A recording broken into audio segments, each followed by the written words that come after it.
partout oyo bobetili bakuma lamu ya kokutana na elongi ya mwana mboka Samba Olonga. Comme d'habitude na invité bino bo like penda vidéo pe bo partager yango. Nazaka penda na tina ya ko rappeler ba commun des mortels que justice yanzambe et ratakate, justice yanzambe moto moko te aishapaka na contrôle nango wana ezali ba maître mot oyo kotsaka biso pena na émission na biso elingi koloba ke nous ne récoltons que ce que nous avons semé. Soki oloni mabe okobuka mabe, soki pe oloni malamu okobuka malamu. À la une y actualité na biso après ba débandade ba échauffouré o salami yo lors ya ba affrontement entre FARDC na ba terroriste ya armée rwandaise na Simalabel M23. Ba déclaration ezali kouta bipai na bipai. Il y a une déclaration à l'Union européenne, il y a États-Unis d'Amérique, il y a munition à Nations Unies na Congo, bango bazali ko condamné, oyo bango bazali ko qualifié comme avancé, il y a ba terroriste bazali penda ko talisa que esengeli Rwanda a retiré ba force na EPM23 a se retiré na ba position na ye. Est-ce que yango pende zali na tina na niveau au situation ekomi qui peut respecter l'ordre nani akoyi koyoka ma États-Unis azali koloba to kolobela ngo sika wana kati émission na biso to kende na front pona kolobela o ezali ko salema lelo, c'est-à-dire armée congolaise asali contre-offensive na Sake pe na cité ya Ngungu epai wapi ba terroriste armée rwandaise balansaki ba attaque na bango. En tout cas to koloba ke na momoto za koloba na Sake ezaki na ba bombe o ezaki largué sur des populations civiles. Bilan ezali 3 morts. Armée azali ko repousser vraiment o ezali menace ya ba terroriste armée rwandaise. Nous en parlons na kati ya émission oyo tokolobela pe likambo ba militaire rwandais oyo bazali koya na renfort sur le sol congolais. Qu'est-ce qui est prévu par l'armée congolaise? Nini tokoyi ko s'attendre nango? Samba Olonga akolobela ngo na kati ya émission na biso ya mokolo lelo. Yambo peto sukisa tokolobela likambo oyo ya répression à phénomène kuluna à travers opération Dobo. Ministère ya justice na ministère ya intérieur bazali déjà bakomi déjà na 3e ndenge bazali ko utiliser selon ba terme na bango 3e lot ya bakuluna pona komema bango na ba prison hautement sécurisée. La communication ya ministère ya justice ezalaki que bato wana bakozonga lisusu te, bango bazali condamné na peine de mort, ils seront exécutés. Après ba propos ya ministre ya justice ezali na journal moko français balobi il y a eu déjà des exécutions basi babomi plus de 100 kolona. Cela a fait parler beaucoup de gens, mais bango moko bazongi pona koloba ke nanu esalamité. Ministre ya justice Patrick Mouya ya salaki mise au point na point de presse hebdomadaire ya gouvernement ya République démocratique du Congo pona kotalisa kezali manipulation moto moko te azali nanu exécuté ke ba exécution esengeli elanda procédure tokolobelango na suka ya basango na biso alelo. Merci mingi na bino baye boponi ndakisa DRC TV pona ko partager basango ya République démocratique du Congo. Ngai wa bino Samba Olonga nazana esengwa koyeba bino comme d'habitude toujours ebele bo apprécier ka analyse ba révélation topé décryptage ya ba information mona mboka salaka. Like vidéo oyo partager yango kozanga te kotikela biso commentaire depuis wapi yo olandi biso na République démocratique du Congo to libanda ya République démocratique du Congo. Nazongi sikawa na actualité ndenge na uti ko présenter yango na sommaire na lobi ete ba déclaration ezali ko uta de partout à travers à travers le monde. Ezali ndenge to mesana koyoka de la part ya Union européenne, de la part ya États-Unis, de la part ya mission ya Nations Unies na Congo. Ba déclaration oyo ezali suite ya affrontement topé chute ya Masisi centre oyo ekweyaki na maboko ya ba terroriste rwandais ba RDF ba M23. Toyebi ete poso elekaki tozalaki biso nyonso vexé ya koyoka que armée congolaise a perdre Masisi centre. c'était après ba tentative ebele ya banguna pour conquérir ba localité na ba territoire mosusu. Ba mekaki mingi côté oyo ya Rutshuru bamoni ke bazui territoire ya mobimba te. Ba ye na Lubero ba réussir te kozwa territoire ya mobimba. Yango bazongeli lisusu na Masisi na objectif ya ko multiplier ba front pour armée congolaise aye bate au finish bazali ko attaquer wapi pour bango ba arriver ya ko atteindre grande ville moko. Mais après ba makambo nyonso ndenge lekaki toyebi ete premièrement le Rwanda est fautif par rapport ya processus ya Luanda ndenge ezali kotambolela. Le peuple congolais n'a jamais été d'accord avec ce processus-là parce que Bisso Tozali déjà convaincu que Kagame Oyo Azali criminel a kotikalaka jamais posséder à terme il y a ba discussion topé ba échange. Mais suite il y a volonté il y a Nations Unies il y a Union africaine pe ba organisation Union sur Mukili président RDC Félix Tshisekedi a se soumetaki na processus wana po ete me makimia Kagame boycotté yango na suka wana ba dernière nouvelle to moni que Kagame c'est déjà un message qu'il a lancé. Il a dit que le processus wana ya azali kotala ngo le sous va s'imposer à sa manière. Après refus à Kagame to moni sanction mon côté oyo bazui contre Kagame. Toyoki kaka ba déclaration, toyoki kaka appel ya secrétaire d'État américain Anthony Blinken oyo abengi président Félix Tshisekedi pona ko féliciter yendenge aza engagé na processus à Luanda et exhorter Rwanda bazonga na table de négociation, c'était tout. Après appel ya Anthony Blinken, nous sommes tous convaincus qu'il y a une distraction pour amadouer ba Congolais pour permettre au Rwanda d'avancer. Nous avons encore subi l'attaque du Rwanda, c'est-à-dire appel ya Anthony Blinken. Oui, ça dit que l'avion, il y a RDC, l'avion de chasse RDC est opéré et occasionné le sous-chute, il y a Masisi centre. Comprenez, trouvez là où il se trouve l'erreur. C'est-à-dire Félix Tshisekedi est pris en étau par les Occidentaux. Pour à chaque fois qu'on impose à cas, cesser le fait, permettre au Rwanda d'avancer et de gagner ma grande ville. Il y a République démocratique du Congo. Alors, il y a Rwanda, la police à Rwanda, ils allaient sanctionner. Cesser le fait, ils allaient violer, sanction mon côté, ils allaient contre le Rwanda.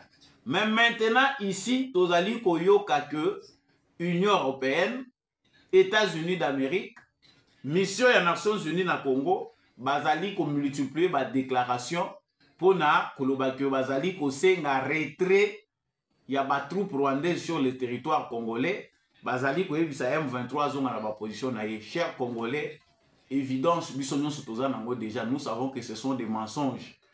Ba journal britannique oyo et misaki ba secret mikolo lekaki pona koloba que les Congo combat le M23, les Rwanda, les États-Unis d'Amérique, l'Union européenne, la France, les Royaumes-Unis.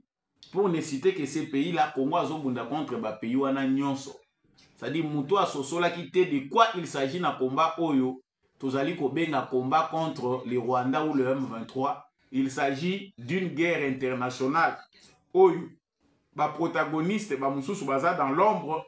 Bazande kowele la minerie et le Congo, ce n'est pas une affaire de Tshisekedi. C'est ici que tous peuple congolais que tokoki kotika la distraité pour na kolanda ba communiquer soit il y a États-Unis, il y a Union européenne ou encore il y a ba pays oyo batikali ba déclaration ya Mbebo. Ils condamnent l'agression na Mbebo, mais dans les actes, ce sont eux qui sont dans les coopérations militaires na Rwanda. Je pense que Ngongebelemi pour que les Congolais se prennent en charge. Il faut qu'on décrète une grande mobilisation à bas Congolais partout dans le monde. Et ce que bas Congolais va se mobiliser. Comment on peut imaginer que dans le moment où l'armée d'un pays est en train d'envahir un autre pays? Et cela dure depuis longtemps. Bango nyonso bakangi munoko baza ko pousser na discussion. Mais de l'autre côté na coin ya monde, na Russie na Ukraine, bazali ko armée Ukraine. Baza kotindaye vers un pays plus puissant que lui. Kende bundana bango. On comprend que la logique reste la même. ce que fait l'Ukraine, et ça dit au Rwanda, ça na Congo, ça dit le Rwanda est entêté par les puissances occidentales, va continuer à envahir le Congo, va déstabiliser, ce n'est pas ce que dit, mais c'est le Congo qui va déstabiliser. Chers Congolais, tu es bien par rapport à communiqué au Yotoyoki, à MONUSCO, il y a l'Union européenne, il n'y a rien au Congolais à qui couper sa attention qu'on a le président Félix Tshisekedi doit tirer toutes les conséquences publiques et stratèges, pression, mais au stade où nous sommes arrivés, nous devons négocier autrement avec d'autres puissances pour nous contrecarrer plan MAB occidentaux. Mais ce que aussi nous devons reconnaître, c'est que Bazali, plus de 7000 militaires sur le territoire congolais. Retenez Makamutoza Koluba Oyo, Bakobimate. Kagame a subi de pertes pendant 2 ans. Ba perte où aza capable de assumer l'armée na Rwanda. Awa to Koluba wa ba officier militaire ebele ba komi ko désister pour na kobunda bitumba. Il y a des officiers, donc chaque jour qui passe, il y a des Rwandais au sein de l'armée RDF bazali kozwa conscience. Il y a makambo Kagame azali kosala. Oyo ezali komemela bango makambo. Si des officiers commencent à se pendre par refus, il y a kokende ko combattre dans le Congo, c'est qu'il y a un vent de conscience qui frappe déjà dans Ngambo Kagame. Ebele ba yebi que Congo eza munene. C'est vrai, le Congo a des défis d'organisation. Tshisekedi aza kobundana parce qu'il n'a rien trouvé de base sérieuse pour que le Congo a faire face à Rwanda. Mais Tshisekedi a d'abord détruit Oyo Kagame a construire à l'intérieur du Congo. Musala makasi nde yangwana. Armée ya Kagame oyo ezali plus efficace. Oyo ruiné Congo mingi, c'est à l'intérieur du Congo. Ce n'est pas les RDF. Armée oyo ruiné Congo ezali ba infiltré oyo toza na bango. Ezali batu oyo bazali ba citoyens congolais, ils ont des grades comme des militaires congolais alors qu'ils sont au service du Rwanda. Ko démanteler réseau wana, ko détruire armée wana ya Kagame et infiltration eza musala makasi. Et aujourd'hui bango baza ko kota meza ne loko moko biso pe ba congolais toza ko yeba te à quel prix armée rwandaise aza ko arriver à ko arracher localité moko na Congo. Et puis Congo, armée congolaise, ils ont ça la face, na combien de francs? Il faut tuer que armée na biso ndenge zo bunda bitumba. Il y a combien de francs? Parce que ça va congolais toujours ko juger ka ndenge wana. Les 7000 militaires rwandais bakosi là na est ya Congo. Ya auto ko luba quelque part, ils ont le ba prophétie mais botika bango bakota, mokota ko bima vivant. Kokota, ils ont un mot simple pour ba mesara déjà kokota. Mais kobima turoyo eza problématique. Eza la makambo eza ko se passer à l'est du Congo, eza ko dépasser même ligne ya compréhension. Même bango ba occidentaux, Congo ko échapper na contrôle na bango sans que bayeba. Kaka na makambo Félix Tshisekedi aza ko sala, nous avons foi, nous comprenons que c'est lui qui est maître de tous les décideurs, maître de tous les esprits Nzambe yemoko. Les combats où bango bazo kanisa ke baza ko sala tout po bazo Congo en neto poto céder na ba pression na bango tulobito lo bali susute ba yebi ke baza ko mikosa. Pendant ce temps tant toza ko lobawa ba changer les sous front Lubero isimbite ba na Masisi ba zui résistance parce que na Masisi faut boye ba ke kanda na bango bien que ba zui Masisi centre bitumba pe ezali ko continuer, ils ont perdu ba localité stratégique lokola ya Kabingo et pas wapi bazali ko exploiter ba minerai lokola ba coltan place o bango bandaye ko zwa ko tirer ba dividende parce que so bango ba koti na Congo ba welela mingi bisika ba minerai ezali là où ils ont perdu plus na Masisi ezali ba localité oyo FARDC a préparé qui pour botola eza o eza na ba minerai. C'est vrai qu'il y a eu déplacement, il y a batu, il y a ba population vraiment pour le Masisi centre pour se réfugier dans d'autres localités. Mais là-bas, ils ne sont pas à l'aise parce que les gens ne vont retrouver Kounati. La stratégie aussi de l'armée congolaise, même déjà oui, beaucoup mais tant que zinga bango, eza bibembe. Ça Kagame n'en parlera pas. Malheur à ces Rwandais-là qui continuent à soutenir Kagame, qui pensent que l'avenir est rassurant. Si Kagame tient des discours, il veut rassurer les Rwandais que nous sommes protégés. Vous n'êtes pas protégés tant que vous envahissez le pays voisin. Un pays donc plus grand que votre pays. Vous avez une petite province, à la longue, le Congo finira par dominer le Rwanda. Le Congo va continuer à imposer des dirigeants à Rwanda. Les alliés n'ont pas cessé, mais ça va finir par arriver. Donc, na sake, bazana stratégie, ba moni que, ceux qui ba moni que, bazali ko luka ba percer ligne, pour détruire place moko armée congolaise à Zamakasi, ils vont commencer par terroriser la population. Awa toza ko lobawa, c'est comme si Nations Unies bazali sous na stylote, bazana miso ko monate. Les Rwandais après na bweremana epai wa balansaki ba bombe na population, bazongeli lisusu ko larguer ba bombe na sake bisika population civile ezali. Awa to ko lobawa na tongo ba beti batiki ba bombe et que okweya place population ezali, il y a eu 3 morts. Au baza déjà répertorié. L'armée congolaise est en train de défendre la patrie ndenge musala ya armée baza ko sala yango parce que bango bayebi ke veru wana ya sake babundaki nango pendant presque 1 an. Et selon les médias internationaux, gouvernement devait déjà tomber. Lokola babundi goma bazuite bapesa Kagame mission balobi ke avant fin année bango pe bayembaki yango. Avant fin année 2024 bakozwa goma. Lokola pe ba trouver bouclier za makasi ba contourner partout ba arriver kozwa grande ville té. Ils sont dans l'impasse. Bazo ko kate na moto zali koloba ya kozwa kobotola ko récupérer eloko yo bango ba planifier kité. Pour récupérer zali que bazwa grande ville moko, grande ville wana et permettre bango basala o ezali plan na bango ya annexion. Ils ont déjà établi des autorités, bah tiens déjà ba konzina bango, bah lobi que bah comme déjà prêt. Les populations vont se réclamer, bango moko ba ko déclarer que ba komi na bango, ba longwe na bango na Congo. C'est une aventure oyo bango bazo mona keza pété po na bango. Mais ça sera le début oyo guerre kokotila na Rwanda. C'est facile na aventure au théâtre baza ko sala na bato baza ko entêter bango. Mais faut bayeba que le fait de Tshisekedi d'être imprévisible les a lâcheté. Le Congo est en train de lutter, combattre des grandes puissances. Combat oyo toza ko mener, nous avons peut-être l'illusion de penser que notre armée est en train d'échouer face au Rwanda. Armée na biso eza ko échouer. C'est une guerre contre les puissances mondiales. Et cette guerre toza ko sala contre les Européens, les Américains et voire même plusieurs pays africains. Cette guerre-là, na conscience na biso ba Congolais ba ko critiquer Tshisekedi bazo kanisake eza guerre et isuki kaka na minduki ya FARDC et que notre armée est incapable. Non, si tout était résumé que na Congo toza ko bunda kaka na ba armée na biso FARDC contre l'armée rwandaise bitumbese sila kala. Bitumbese sila kala mais tozo bunda lisuté ndeto si to annexer Rwanda.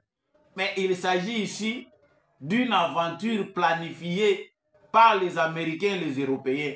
Oyo ba mususu tisiko oyo bazali ko s'entêter balobi que il ne faut pas que ça cesse. Il faut pas continuer ko piller biso ko massacrer biso ba entreprise multinationale et continuer ko zala bien côté en bourse. Ba milliards na ba millions na bango et continuer ko augmenter. To yebi pe biso nyonso keza ko profiter na Amérique. Espérons mais ne mettons pas que tout yango volonté tout le que Donald Trump viendra tout changer. Donald Trump viendra pour les intérêts des Américains. Biso ba Congolais, peu importe nos convictions, peu importe ma position politique na biso, il faut tous se mobiliser derrière Tshisekedi pour na sauver mboka na biso. Que vous aimiez Tshisekedi ou non, ezali na raison mon côté ko pousser ba Congolais. Et ici nous allons trouver même les raisons à couper cette information à présent Félix Tshisekedi qui se dérange beaucoup pour l'unité. Alingi mingi kosangisa ba Congolais jusqu'à tel point que nakati ya souci wana ya réconciliation pe kolinga ko unir ba Congolais, il en fait trop que ezo simba lisusu te. On ne peut pas continuer ya kolinga lisanga na bandoki alors que bazo linga lupangu na biso ete kama lupangu e kufa. pour na ba intérêt na bango ya butu. Au stade où nous sommes arrivés, tika bango bakende. Ba départ et pour continuer. Au sein de l'Union sacrée, il y a des gens qui sont dérangés par le nouvel ordre politique que veut imposer Tshisekedi. Tika bango bakende. Que ceux qui veulent aller rejoindre Nanga et Kabila, tika bango bakende. Ko céder lisusu te na mutu, ba ko ebele bazo linga basala chantage. Ba musu baza ko batama, bazo kanisa ke bazo ko luka basala chantage. Ce n'est plus l'ère du chantage, eza l'ère ya rupture. Na ordre moko ancien, ko bonde la ba politicien eleki. Si Kamere, Bahati Lukwebo, et j'en passe, bah moni que baza d'accord te, si c'est que d'ailleurs l'avait déjà dit, Tokabwana, Bokendi, Soki Bako Kende, Bakende, les Congolais ont déjà conscience, Tokoyeba, Tozana Monsieur Agomona, nous ne sommes pas d'amnésique. C'est ainsi qu'un nouvel ordre Ekoya. Nous ne pouvons pas continuer à entretenir climat malsain sous prétexte que Tolingi division est à la tête. Non! Wana ezali kosala ke ba Congolais ba continuer kozala opprimé. Tika bango libéré bango bakende. Que ceux qui veulent partir partent. Basala opposition na bango. Ceux qui peuvent balingi bakende ko rejoindre Kagame bakende. Bon débarras. Un nouvel ordre politique va venir de là. Le président Félix Tshisekedi aza kunyoko la makanisi mingi pona kotala batu wana ko gérer bango ndeni. Ko bomba lisusu miyibite na babandi. Ils ne changeront plus. Ordre ya sika toza nango besoin awa, eza besoin pe na rupture. Tika kosangisa ba miyibi na bato yo balingi na bango ekolo Congo te. Parce que nous voulons l'unité, nous devons accepter que le voleur, les bandits, to continuer à encadrer bango te. Oya kokende akokende, le Congo continuera. Baza ne loko moko ba osala te. Yambo ete to suki sa actualité awa. Tout moni batu moko oyo baza ko vivre passe ya ba Congolais te ba telemi na landi déclaration il y a Olivier Kamitatu, qui est déjà à l'extérieur du pays comme son chef Moïse Katumbi. On ne sait pas. Exil forcé, fuite en avance, toyebi pete sogini litokobenga. Asali déclaration à lobby, traque ya bakuluna, ezali na maquillage, ezali na vernis moko juridique, alors que ezali répression moko ya mabe, eza ko respecter mibe côté. Donc, bakuluna oyo bazali ko kata batu na ba machette, bazali ko boma batu. Logo la loi ezali que il faut qu'on réprimer bango. Logo la bazali basali bango opération baza ko kanga bango Kamitatu et certaines autres personnes trouvent que eza yango te. Bango balobi non, il ne faut pas que bango. C'est lui qui tue, on doit faire quoi de lui? Non, il faut qu'on encadre te, bankadra ka mutu oyo batali bamoni ke deli na ye ezali muke. Mais mutu azo boma za capable ya kokata mutu po azwa téléphone.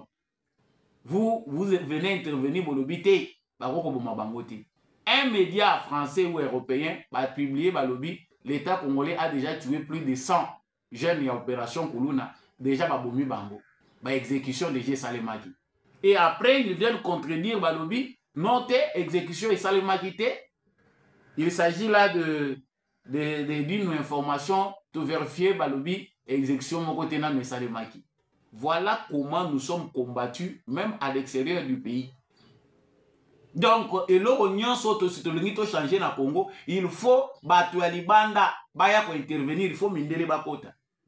Constant Moutamba venait de le dire, les exécutions suivent une procédure. Ceux qui sont condamnés à mort, exécuter Kambala Mokote, il a droit à se défendre. Ils en attendent Moko Pesaka. Le président de la République pas un mot à dire, informagaye, un mot à dire dans Makambo illégal. Et ils allaient n'attend où il est kaka, bazali de la procédure pour vérifier ce qui est erreur réalité avant d'exécuter Moutou. Et prendre ba propos à Constant Moutamba, où ils allaient ba propos à dissuasion. Il faut dissuader Bakuluna Oyo. Voilà maintenant que les propriétaires de Bakuluna Batubalingue en sécurité, baza pour intervenir lokola. Tu as perdu na Kamitatu. Eux pensent maintenant que c'est le moment de défendre le Koulouna. On note procédure et on ne peut pas répondre à la barbarie par la barbarie. Vous voyez ce qui se passe de l'autre côté. Dans les États-Unis, il y a aussi la police richette, aussi qu'à la vivant. Bakobeto Massas, Moutoukouto a violé le code de la route, a démarré na Moutouka na brutalité, et puis a s'opposé na soda. Babetier Massas ya Koufi, alors qu'Abomi Moutouté. Vous ici, vous venez nous apprendre, oh, eza, oh, loi na bino, eza na mutu na bino. Bobo Mabakuluna, monsieur le ministre de la Justice, ne reculez devant rien. Ba Congolais oyo, baza koyo kate baza matoi mangungi, qui veulent être assimilés au M23 et militaires rwandais, il faut qu'on boma bango. Ce sont des mesures où ils allaient dissuasives, ils allaient ba mesures où ils allaient drastiques pour mettre fin na phénomène où ils allaient kobenga phénomène kuluna. Si cela ne se fait pas, ils allaient le rôle là toujours céder.